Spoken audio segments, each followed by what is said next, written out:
Vrijwilligers lezen de laatste hoorn onder hindernissen van de Hienstedagen in Driessen-Waterswaard. Hele kunstwerken worden het dat hinder met wijn terug in moeten. Er is zelfs een categorie wijn met fjouwenspan en dat wordt een heel spektakel. Vanwege het jubileum maakt Driessen-Waterswaard dit hier ook meedoen onder het Nederlandse kampioenschappen. We hadden 6 meisten hebben uitgezocht en spectaculairsten en die blijven staan. En dan hebben we op 5 en 6 september hebben we, dus dan komt de top van Nederland, de allerbesten komen dan. En die strijden hier dan om het Nederlands kampioenschap. Dit is een van die 6? Dit is de laatste van die 6. En ik wil neigen voor al die vrijwilligers van u dat een kroon op hun werk dat we dat aanwezig krijgen. Dat viel voor iedereen geweldig.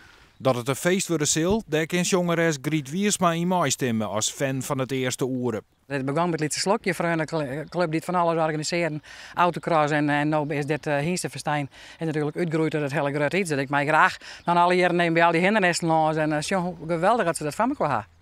Dit wordt een parcours met pjellen op het hiem van de familie Sinia. Die stelt al 24 jaar het loon beschikbaar voor de Hienstedagen.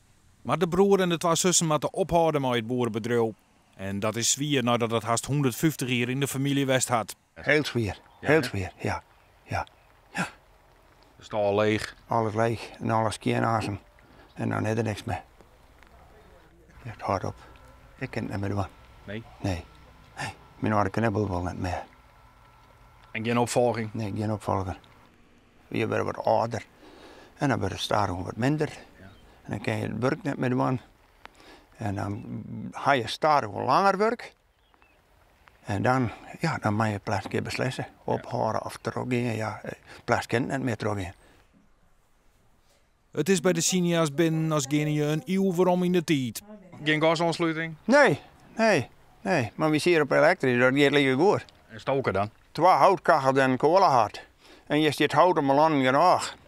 Dus we zagen alle hier een stukje houtbal en dat maak je weer tot kachelhout. Ja. En daar stoken we bij de winter weer op. En dat hoeft net moderner? Hoeft er mij niet, nee. Er worden duizenden bezoekers verwachten bij de Hienstedagen. Een jubileumeditie dus met feest en wat vertrierd.